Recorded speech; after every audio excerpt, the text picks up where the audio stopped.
안녕하세요. 느린발 탁구TV의 박상수 코치입니다. 자, 이번 시간에는 드라이버에 대해서 설명을 한번 드려보려고 하는데요.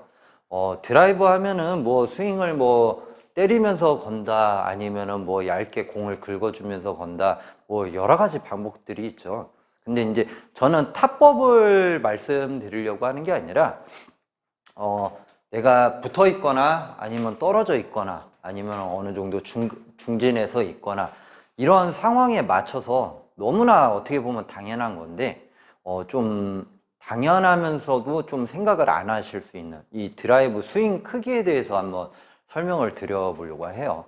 자, 기본적으로 우리가 생각을 하면은 연습하실 때 그냥 선생님이 공 던져주고 드라이브 거세요 그러면 그냥 드라이브 거시잖아요.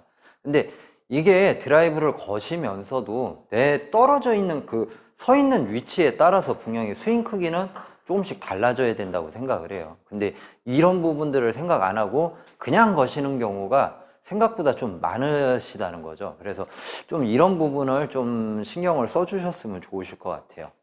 자, 예를 들어서 제가 지금 붙어서 드라이브를 걸고 있는데 보면은 스윙을 좀 간결하게 하죠.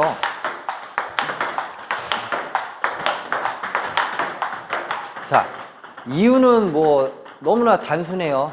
스윙을 간결하게 해야 되는 이유는 내가 붙어 있는 만큼 상대방 볼이 빨리 오기 때문에 준비 동작이나 백스윙 하는 동작이 굉장히 짧아져야 되는 게 첫 번째고요. 두 번째는 내가 여기 붙어 있는 상태이기 때문에 상대방 탁구대의 길이도 거리도 굉장히 짧아져 있어요.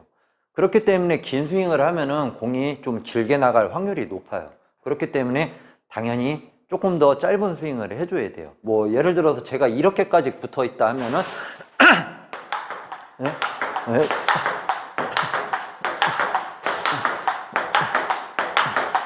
이런 식으로 굉장히 더 짧게도 걸 수가 있겠죠.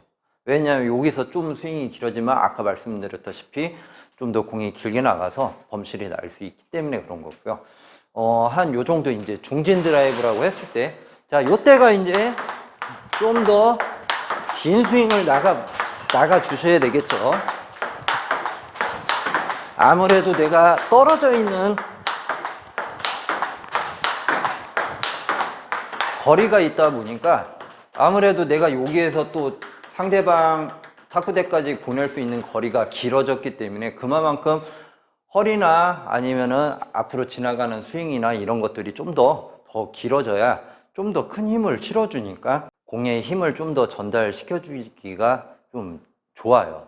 자, 마지막으로 이제 좀 더 떨어져 있을 때, 자, 이럴 때는 정말로 긴 스윙을 하셔야 돼요.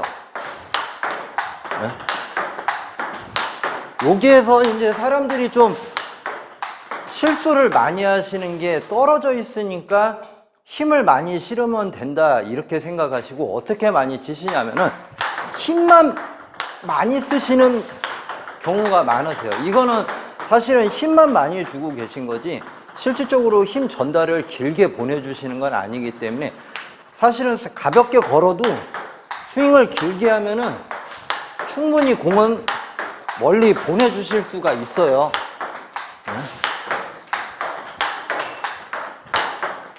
네.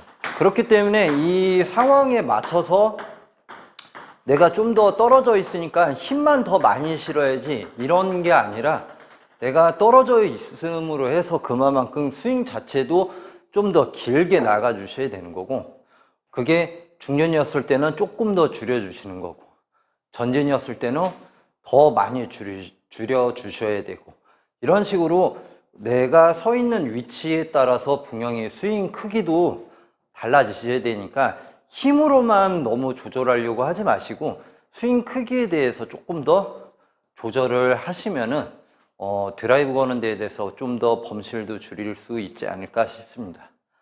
자, 지금까지 느린발 탁구TV의 박상수 코치였습니다. 감사합니다.